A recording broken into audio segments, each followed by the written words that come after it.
विद्यार्थियों, सामाजिक विज्ञान के इंपॉर्टेंट प्रश्नों की श्रृंखला में आपका स्वागत है और इस श्रृंखला को हम स्टार्ट करते हैं खंड अ से। इससे पहले मैंने जो आपको स्पेशल सीरीज दी थी उनको पढ़ लिया होगा आपने और आपका जो है बहुत बढ़िया प्रिपरेशन हो रही होगी, मुझे विश्वास है। और आने वाले समय में और भी अच्छी प्रिपरेशन होगी। हर सब्जेक्ट में आपको सॉल्व करवा रहा हूँ। सामाजिक विज्ञान का अभी हम सॉल्यूशन देख रहे हैं, उसके बाद में आपका साइंस जो विषय है और मैथमेटिक विषय है और संस्कृत विषय है उसको भी हम सॉल्व करेंगे। सारे विषय को आप देखते जाइए, हर विषय आपके लिए बहुत ही महत्वपूर्ण रहने वाला है। हर प्रश्न पत्र आपके लिए काफ़ी महत्वपूर्ण रहेगा क्योंकि आपको सारी चीज़ें पढ़नी होंगी। पहले प्रश्न की बात करें तो दिसंबर 1920 का कांग्रेस अधिवेशन निम्न में से कहाँ हुआ था? आप सभी को अंदाजा भी लगाना है कि इसमें आंसर सही कौन सा होगा। ठीक है, बाकी मैं आंसर्स तो आपको बताऊंगा, लेकिन आपको पता होना चाहिए दिसंबर 1920 का कांग्रेस अधिवेशन जो है वो कहाँ हुआ था। तो आंसर हो जाएगा आपका ये नागपुर में हुआ था। तो यहाँ पर जो है स ऑप्शन इसका करेक्ट हो जाएगा।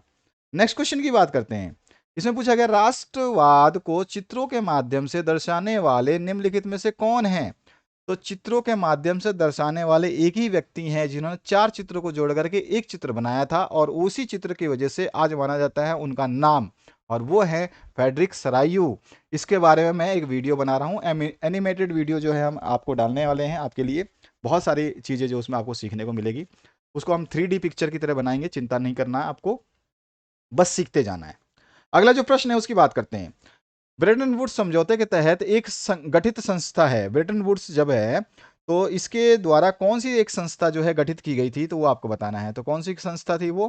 तो आंसर आ जाएगा विश्व बैंक। ठीक है, वर्ल्ड बैंक जो है ब्रेटन वुड्स समझौते के तहत गठित की गई थी।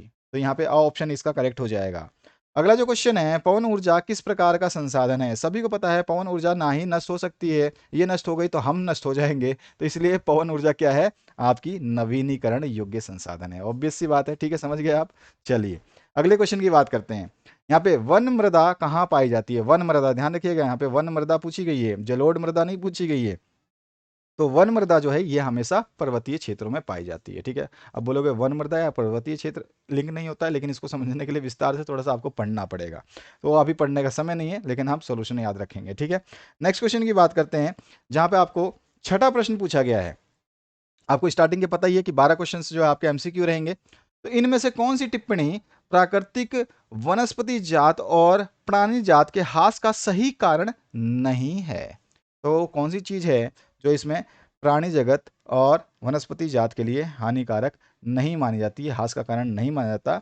तो पशुचारण और ईंधन लकड़ी एकत्रित करना ये जो है बिल्कुल भी मानव जगत और वनस्पति जगत के लिए कोई हानिकारक नहीं है, क्योंकि ये पशुचारण, पशु तो चरते रहेंगे। ठीक है, पशु तो आप घर में रोटी बना के खिलाओगे नहीं। और ईंधन की लकड़ी इकट्ठा करना भी कोई इशू नहीं है, इसके लिए पेड़ नहीं काटने पड़ते हैं, बस पेड़ के नीचे जाकर के लकड़ी को चुनना पड़ता है। नेक्स्ट जो क्वेश्चन उसकी बात करते हैं। सामुदायिक सरकार एक अच्छा उदाहरण वाला देश है। कौन सा ऐसा देश है जिसमें सामुदायिक सरकार की बात होती है? तो वो है आपका, बिल्कुल सही समझे आप, बेल्जियम। इसके बाद जो नेक्स्ट क्वेश्चन है उसकी बात करते हैं। निम्नलिखित में कौन सा विषय समवर्ती सूची में शामिल है? ध्यान रखना, शामिल पूछा गया है, कभी कभी पूछता है शामिल नहीं है, तो यहाँ पे भी कंफ्यूजन होता है। तो ध्यान रखना कि ये सब क्वेश्चंस जब पढ़ते हो तो बहुत ध्यान से सुनो। अभी शामिल की हम बात कर रहे हैं, तो कौन सी चीज़ शामिल है? तो वो है हमारी शिक्षा जो है समवर्ती सूची में शामिल की गई है। तो ऑप्शन बिल्कुल सही है इसका। इसके बाद जो नेक्स्ट क्वेश्चन है इसमें देखिए पूछा गया है इंग्लैंड का राजकीय धर्म है। तो इंग्लैंड का कौन सा धर्म है आपको पता होना चाहिए। इंग्लैंड में जो है ईसाई धर्म है राजकीय। ठीक है, तो ब ऑप्शन आपका करेक्ट होता है। नेक्स्ट जो क्वेश्चन है, उच्च आय आय वर्ग वाला देश कौन सा है? मतलब जिसकी सबसे ज़्यादा आय है। तो आप ऑब्वियस सी बात है, अमेरिका का नाम तो आप जानते हैं, अर्थव्यवस्था में सबसे बुरा भी यही गिरा था और सबसे उठा भी यही। तो यहाँ पर जो है ब ऑप्शन करेक्ट हो जाएगा। 1929 की जो महामंदी थी, ठीक है, 1929 में महामंदी जो आई थी, अगर कोई पूछे आपसे एमसीक्यू की महामंदी की शुरुआत जो है कब हुई थी, तो 1929 में हुई थी और काफ़ी बड़ा इम्पैक्ट सबसे पहले अमेरिका पे पड़ा था इसका। बाकी सारे देशों में बाद में, लेकिन अमेरिका सबसे पहले ही तितर बितर हो गया था, बिखर गया था पूरी तरह से। लेकिन अमेरिका फिर भी संभला, क्योंकि वहाँ पर करप्शन जीरो कर दिए गए थे। जो आज हमारे राजनेता यहाँ पे करेक्शन हमेशा जो घोटाले ही होते रहते हैं, अब क्या करें इसमें। और बाकी करेंगे, जब समय आएगा तो सब लोग करेंगे। कपास से कपड़ा बनाना कौन से क्षेत्र की गतिविधि है? तो कपास जो है जब कपास उगाते हैं तो ये प्राथमिक क्रिया हो जाती है। लेकिन जब कपास से हम कुछ चीज बनाते हैं, विनिर्माण उद्योग जब हमारा आ जाता है, तो वो द्वितीय क्षेत्र में आ जाता है। तो यहाँ पे ऑप्शन ही हमारा करेक्ट हो जाएगा। नेक्स्ट जो क्वेश्चन है उसकी बात करते हैं। कारगिल फूड्स किस देश की बहुराष्ट्रीय कंपनी है? अब यहाँ पे देखोगे कारगिल लिखा हुआ है। अब कारगिल सोचोगे यार ये तो अपना कहाँ पर है, हाँ बिल्कुल समझ गए कि ये तो अपना कश्मीर में है कारगिल, तो ये इंडिया की कंपनी होगी, तो सब लोग क्या करेंगे, टक लगा देंगे बा भारत भारत भारत, लेकिन गलत। कारगिल फूड्स लिमिटेड जो है ये कंपनी अमेरिका की है, ठीक है, तो आ ऑप्शन इसमें करेक्ट हो जाता है। थोड़ा सा ध्यान रखना है, हर चीज़ों को मैं बताता रहूंगा आपको। इसके बाद आपके आएंगे रिक्त स्थानों की पूर्ति वाले क्वेश्चंस। सबसे पहले, खालिस्तान ने भारतीय अर्थव्यवस्था को बहुत अधिक प्रभावित किया, तो किसने किया था, तो अभी मैं आपको बता चुका हूं, महामंदी ने। किसने कहा था, किसने किया था, महामंदी जो दौर था। अभी मंदी मैंने गलत लिख दिया क्या, अच्छा दी आगे से आएगा, ठीक है। तो महामंदी जो है, इसने आपका प्रभावित किया था पूरी अर्थव्यवस्था को, ठीक है। दूसरा जो है, खालिस्तान एक प्रकार का औषधीय पौधा है, तो उसको हम बोलते हैं हिमालय यव, हिमालय यव, एक जो है ये क्या है, आपका औषधि पौधा है। इसके बाद जो नेक्स्ट क्वेश्चन है आपसे पूछा गया, खालिस्तान में से किसी भी प्रकार के जातिगत भेदभाव पर रोक लगाई गई है, तो यहाँ पे क्या आंसर हो जाएगा, खालिस्तान किस पे, तो भारतीय संविधान में, ठीक है ना, भारतीय संविधान के अंदर जातिगत भेदभाव पे रोक गए। तो हम कहते हैं संविधान में, आप भारतीय संविधान लिखो या फिर संविधान लिखो, तो हम जब भारत की बात कर रहे हैं तो हम भारतीय लिख देंगे, भारतीय संविधान, या फिर आप केवल संविधान भी लिख सकते हैं। इसके बाद जो नेक्स्ट क्वेश्चन है, इसमें पूछा गया किसी देश की कुल आय में उसकी कुल जनसंख्या का भाग दे करके खालिस्तान प्राप्त की जाती है।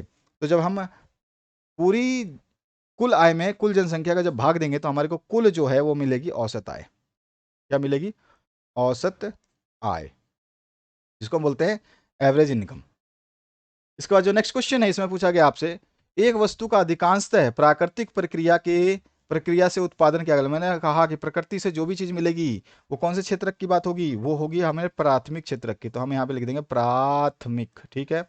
याद रखना हमेशा, जो आपका आखेड़ होगा, आखेड़ मतलब जो जंगलों में जाकर के हम शिकार करते हैं, आखेड़ हुआ, फसल हुआ, या मुर्गी पालन हुआ, मत्स्य पालन यानी मछली पालन हुआ, जो भी चीज़ें प्रकृति से डायरेक्ट मुझे मिलेगी वो सारी की सारी प्राथमिक क्रिया में आएगी।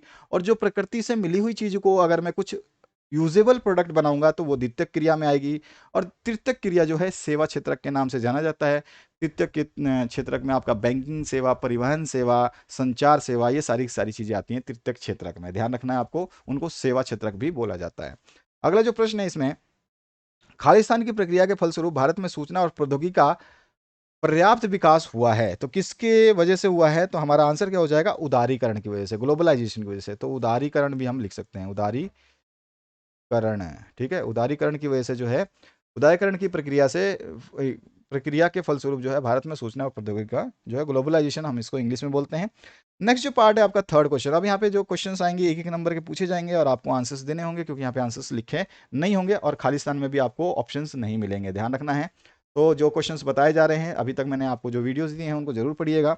और कोई बच्चा अगर ये चाहता है कि सर इंग्लिश मीडियम के लिए भी चाहिए, तो जितना मैक्सिमम फटाफट जितनी जल्दी आप डिमांड कर सकते हैं कमेंट में तो कर दीजिएगा, आपके लिए इंग्लिश का सोल्यूशन दे देता हूँ मैं विद सॉल्यूशन, ठीक है, चिंता करने की आवश्यकता नहीं, केवल क्वेश्चन नहीं दूंगा, आपको सॉल्यूशन भी दे देंगे। नेक्स्ट क्वेश्चन की बात करते हैं, तो थर्ड क्वेश्चन जो है, यहाँ पे प्रश्नों के उत्तर देने हैं, एक शब्द होगी या फिर एक पंक्ति में आपको देना है। पहले क्वेश्चन की बात करते हैं और आंसर्स मैं आपको नीचे लिखता हुआ चला गया हूं, तो आपको घबराने की जरूरत नहीं है। भारत में सबसे पहले महात्मा गांधी ने सत्याग्रह किस स्थान पर आयोजित किया था, ध्यान रखना कि बिहार में चंपारण में सबसे पहला सत्याग्रह उन्होंने किया था 1915 में, तो आए थे वो, ठीक है। कभी कभी क्वेश्चन बनता है एमसीक्यू का कि अफ्रीका से गांधी जी कब आए थे, तो 1915 में आए थे, और 1915 में आने के बाद में पहला ही उनका जो सत्याग्रह था वो था 1916 में बिहार के अंदर चंपारण में, ठीक है। इसके बाद जो है, चटनी म्यूजिक कहाँ लोकप्रिय था, तो चटनी म्यूजिक है, चटनी खाने वाला नहीं है, चटनी बजाने वाला है, और इसको जो है योगियाना में और त्रिनाद में, ठीक है, दोनों जगह इसको लोकप्रिय बना गया है। नेक्स्ट जो क्वेश्चन है, इसमें पूछा गया मैसिनी द्वारा स्थापित दो भूमिगत संसाधनों के नाम आपको बताना है, तो दोनों यंग इटली और यंग यूरोप जो है दोनों का ही इनका बनाया हुआ है, और दोनों का मैंने नाम बताया कि कौन सी जगह पे कहाँ पे बनाया गया, ठीक है। राजस्थान के शुष्क और अर्ध शुष्क क्षेत्रों में अधिकतर लोग जल में टांकों के साथ भूमिगत कमरे बनाते हैं। भैया इसका रीजन क्या है, तो भाई ठंडी मतलब गर्मी से बचने के लिए, ठंडा रहता है कमरा ना, इस वजह से। आप थोड़ा सा पढ़ोगे तो आपको समझ में आ जाएगा। नेक्स्ट जो क्वेश्चन है, इसमें देखिए, भूमि के छोटे टुकड़ों पर आदिम कृषि औजारों की सहायता से की जाने वाली कृषि का नाम जो है उसको बोलते हैं प्रारंभिक जीवन निर्वाह कृषि, ठीक है। इसके बाद जो नेक्स्ट क्वेश्चन है उसकी बात करते हैं, किन्हीं दो तिलहन फसलों के नाम। तिलहन फसलों में हमारा सरसों तिल जो है ये आ जाते हैं, तो इसको आपको ध्यान रखना है। बेल्जियम में कौन सी भाषा बोलने वाले लोग जो है समृद्ध और ताकतवर माने जाते हैं, जो फ्रेंच भाषी हैं वो माने जाते हैं। समवर्ती सूची के विषय कौन कौन से हैं? तो शिक्षा भी है, वन भी है, मजदूर संघ है, विवाह है, गोद लेना, उत्तराधिकार, ये सारे के सारे समवर्ती शिक्षा के समवर्ती सूची के अंतर्गत आते हैं, ध्यान रखना है ये चीज। अगला जो क्वेश्चन है, किस देश में वर्ग और धर्म के मध्य गहरी समानता है? तो कौन सा है? आयरलैंड। ठीक है, इसके बाद जो नेक्स्ट क्वेश्चन है, भूस्खलन के लिए उत्तरदायी प्राकृतिक और मानव जनित कारक कौन कौन से हैं? तो एक प्राकृतिक कारक जो है पवन है, और दूसरा है मानव जनित कारक जो है वन उन्मूलन यानी कि वनों की कटाई है। इसके बाद जो नेक्स्ट क्वेश्चन है, मौसमी बेरोजगारी क्या होती है? निवेश और विदेशी निवेश में क्या अंतर हो सकता है, ये आपको बताना है। नेक्स्ट जो क्वेश्चन है, इसमें खंड ब की बात करें तो इसमें आपको 4 से 16 तक के प्रश्न जो आएंगे, उसमें 50 शब्दों की सीमा होगी। इसमें प्रथम विश्व युद्ध पहला आधुनिक औद्योगिक युग था। ये मैंने क्वेश्चन आपको कराया हुआ है, किसी ना किसी पेपर में मैंने कराया होगा आपको। इस कथन से आप कहाँ तक सहमत है आपको बताना है। मैं बिल्कुल सहमत हूँ, और आधुनिक युग था क्योंकि उस समय बहुत ज़्यादा टैंक फैंक और आधुनिक हथियारे उस समय यूज़ करते, तलवार फलवार की तो बात ही खत्म हो गई थी उस समय। रूपक से आप क्या समझते हैं? फ्रांस के नारी रूपक के विषय में संक्षिप्त टिप्पणी आपको लिख देनी है। ये आपका आंसर यहां पर है आपके सामने। प्रथम विश्व युद्ध का भारत पर क्या प्रभाव पड़ा? किन्हीं चार का आपको बता देना है। तो मैंने चारों को यहाँ पे देखिए आपको लाइन वाइज दिया है आंसर। इसका जो नेक्स्ट क्वेश्चन है, भूमि निम्नीकरण को नियंत्रित करने के उपाय क्या हो सकते हैं? तो 2 उपाय तो मैं आपको बता चुका हूं, बाकी आपकी मर्जी है, आप और भी लिख सकते हैं। नेक्स्ट जो क्वेश्चन है, प्रकृति एवं इसकी कृतियों को संरक्षित करने में सांस्कृतिक मूल्य किस प्रकार सहायक है? स्पष्ट कर देना है। 2 नंबर के क्वेश्चन है, तो 2 नंबर के हिसाब से कम 2 पॉइंट तो आपको लिखने ही लिखने हैं। नेक्स्ट जो क्वेश्चन है, भारत में स्वतंत्रता के पश्चात से कृषि क्षेत्र में सुधारों की संक्षिप्त आपको व्याख्या कर देनी है। तो 3-4 पॉइंट आप जो लिखना चाहें, कम से कम 2 से 3 पॉइंट तो आपको लिखने ही लिखने हैं। अगला जो है, बेल्जियम और श्रीलंका की स्थितियां भिन्न हैं कैसे, ये आपको बता देना है। तो यहाँ पे हमने बता रखा है। और संघीय शासन व्यवस्था की कोई 2 विशेषताएं आपको बता देनी है। संघीय शासन व्यवस्था की क्या 2 विशेषताएं होती हैं, ये आपको बता देना है। नेक्स्ट जो क्वेश्चन है, किस प्रकार सामाजिक अंतर समाज में विभाजन उत्पन्न करते हैं, ये बता देना है। तो 2 पोर्शन यहाँ पे भी दिए हैं मैंने। अगला जो है, आर्थिक वृद्धि के लिए सतत पोषणीय विकास, बहुत इंपॉर्टेंट क्वेश्चन, सतत पोषणीय विकास क्यों आवश्यक है, स्पष्ट कीजिएगा। तो ये आपको बता देना है। नेक्स्ट जो क्वेश्चन है, इसकी बात करते हैं, तृतीय क्षेत्र क्या है? भारत में तृतीय क्षेत्र का योगदान क्या बढ़ता है? अभी मैंने तृतीय क्षेत्र का बताया था कि ये सेवा क्षेत्र के नाम से इसको हम जानते हैं, और ये प्राथमिक और द्वितीय क्षेत्रों के विकास में सहायता करता है। ठीक है ना, ये मेन जो है, इसमें सबसे ज्यादा अभी उन्नति करी है भारत ने। ठीक है, तो ये भी ध्यान रखना है। सबसे बड़ा जो रोजगार व्यवस्था, अगर बात करें किस क्षेत्र में सबसे ज्यादा रोजगार पाया जाता है, तो तृतीय क्षेत्र जो है सबसे ज्यादा रोजगार अभी देता है फिलहाल। इसके बाद जब नेक्स्ट करते हैं, भारत में मुद्रा के आधुनिक रूप कौन कौन से हो सकते हैं, इसको बताना है यहाँ पे, और स्वीकार किया जाता है ये भी बता देना है। वो राष्ट्रपति कैसे क्या से है, इसकी क्या विशेषताएं हो सकती हैं, ये बता देना है आपको। नेक्स्ट जो है, खंड स, जिसमें आपके थोड़े से बड़े प्रश्न रहेंगे 17 से 20 तक के। तो इसमें आपका फ्रांस में नेपोलियन ने आधिपत्य के बाद में फ्रांस के लोगों का प्रारंभिक उत्साह किस प्रकार शीघ्र ही दुश्मनी में बदल दिया था, ये आपको बताना है। नेपोलियन को सब लोग खुदा मानते थे, लेकिन नेपोलियन वो था ना, आए तो थे खुदा बनकर, निकले हमारे दुश्मन बनकर। तो इस तरह से ये नेपोलियन जो है आया तो था, और इसने सोचा था कि सबका राज खत्म कर दूं, मैं ही राज करूं, लेकिन लोगों को बाद में भनक पड़ी जब इसने नेपोलियन ने अपनी आचार संहिता लागू करी। इसके बाद इसमें अथवा पाठ भी मिलेगा आपको 3 नंबर के क्वेश्चन में। और जो इसमें 1815 के बियाना सम्मेलन के प्रमुख प्रस्ताव क्या क्या हो सकते हैं, उसको आपको बताना है। ध्यान रखिएगा, क्वेश्चंस बड़े ध्यान से तैयार करिएगा, इनके उत्तर यहाँ पे आप देख लीजिएगा, जिनके उत्तर आपको मिल रहे हैं उनको आप तैयार करते जाइए। इसके बाद जो नेक्स्ट क्वेश्चन है, इसमें पूछा गया है, पुरातात्विक और ऐतिहासिक अभिलेख क्या बताते हैं कि हमारे प्राचीन काल से ही भारत में उत्कृष्ट जलीय कृतियां अपनाई गई हैं, इस कथन को प्रमाणित करने के लिए साक्ष्य दीजिए। या फिर इसमें अथवा पाठ आएगा, आपके मतानुसार बहुउद्देशीय परियोजनाएं पानी के संरक्षण और प्रबंध में किस प्रकार मदद करती हैं। तो यहाँ पे आपका बहुउद्देशीय परियोजनाएं जो होती हैं, ये होती हैं अच्छा, इसमें ये भी एक क्वेश्चन बनता है आपका कि जो आपकी बहुउद्देशीय परियोजनाएं हैं वो तो है ही, इसमें एक और क्वेश्चन बनता है, आधुनिक भारत आधुनिक जो जलों बांधों को आधुनिक भारत का मंदिर किसने कहा है? तो जवाहरलाल नेहरू हैं। ये क्वेश्चन आपको थोड़ा सा ध्यान रखना है, एमसीक्यू बनता है। और जो बाकी मैं क्वेश्चंस देता जाऊंगा उसमें तो एमसीक्यू करवाऊंगा ही, लेकिन आपको ध्यान रखना है कि आधुनिक बांधों को भारत का आधुनिक मंदिर किसने कहा है? तो वो थे हमारे जवाहरलाल नेहरू। ध्यान रखना है ये चीज को। और यहाँ पे जो क्वेश्चन है इनके आंसर नोट करिएगा। क्वेश्चंस जो दे रहा हूँ उनको पढ़ते रहिएगा, समय आपके पास बहुत ही कम है, लेकिन जो भी कम है समय है ये बहुत ही यूटिलाइज है, क्योंकि आपको गैप जो दिया गया है 4-4 दिन का गैप दिया, 4 दिन यानी कि आपने अगर पूरे साल नहीं पढ़ा है तो इस 4 दिन में भी आप बहुत कुछ कर सकते हो। जब समय मिलता है ना, जानते हो ना कि आप डूबते हुए को तिनका का सहारा, तो वो वाली कहावत बिल्कुल सही साबित होती है जब आपके पास समय हो। अगर आपका पेपर एक दिन के बाद एक दिन कंटिन्यूअस होता है तो आपके पास समय भी नहीं मिलता, और आप सबसे ज़्यादा मैक्सिमम बच्चे फेल होते हैं, या फिर बहुत ज़्यादा कम स्कोर हो पाता, अच्छा स्कोर नहीं हो पाता। लेकिन अभी आपके पास समय है, इधर उधर घूमने में, फिरने में, मस्ती करने में टाइम मत निकालिए। अभी आपके पास समय केवल इतना ही है कि आप अपने बचे हुए जो एग्जाम है उसको क्लियर करिए। उसके बाद में आपके पास 15 दिन, तो आप घूमो फिरो, कौन पूछता है आपको।